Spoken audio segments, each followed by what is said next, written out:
یا الله موږ په خپل ژوندۍ کې ته ډیر ځلې ناراضه کړې خو ته دومره مهربانه یې چې موږ نه د ډوډۍ هم نه ده کټ کړې موږ نه د چای هم نه ده کټ کړې موږ نه د اوبه نه دي کټ کړي یا الہ العالمین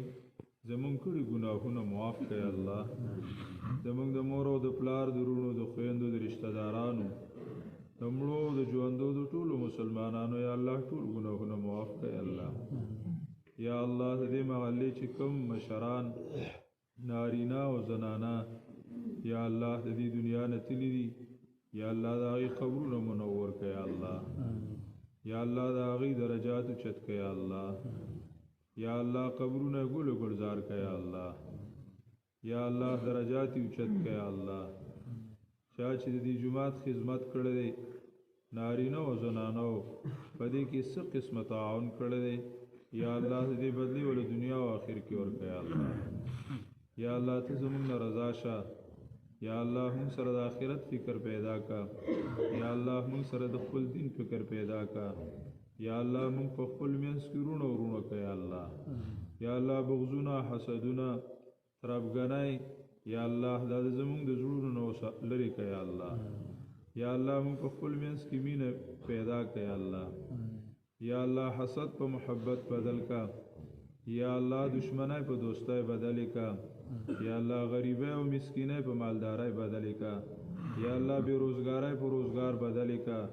یا الله گناهونه په نیکو بدل کا یا الہ العالمین بی عملی او بد عملی په نیک عملی بدل کا یا الله موږ نیک عمل کا یا الله موږ قرآن خوانه کا یا الله زموږ اولادونه یا الله زموږ کشران نارینه او زنانه د دین پابند کړه الله یا الله د دین زده کوونکي کړه الله یا الله د دین خورونکي کړه الله یا الله ځان ته خوښ کړه الله یا الله موږ داسې جوړ کړه چې څنګه ستا خوښ وي یا الله یا الله زموږ لاسونه تا ځان ته اوچت کړل یا الله ته قبول کړه الله یا الہ العالمین زموږ ویلي او ناویلي سوالونه قبول کړه الله یا الله زموږ نه رضا شه یا الله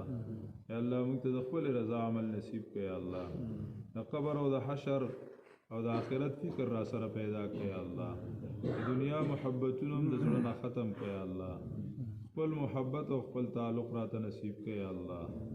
یا الہ العالمین ته موږ د مخلوق د غلامۍ او د محتاجۍ نه وساته یا الله یا الله موږ ته خپل رضا نصیب کړه الله نبی علیہ الصلوۃ والسلام شفاعت راته نصیب کړه الله یا الله د حرمین شریفینو حفاظت وکړه الله یا الله د حرمین د شریفینو حفاظت وکړه الله یا الله وباګان کرونوګان یا الله ختم کړه الله امين خپل دشمنانو باندې مسلط کړه الله یا الہ العالمین عبادتونه حجونه او عمره یا الله د دین هر قسمه شعبه را ژوندۍ کړه یا الله یا الله هر قسمه شعبه د دین را ژوندۍ کړه یا الله یا الله مونږه خادمانو ګرځوه یا الله یا الله د مدرسو د جماعتونو حفاظت وکړه یا الله یا الله مدرسو حفاظت وکړه یا الله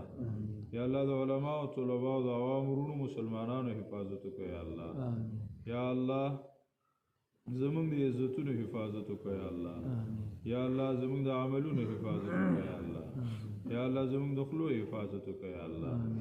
یا الله ته زمونږ نه رضا شه ربنا آتنا فی الدنیا حسنه وفي الآخرة حسنه وقنا عذاب النار وصلى الله تعالى على خير خلقه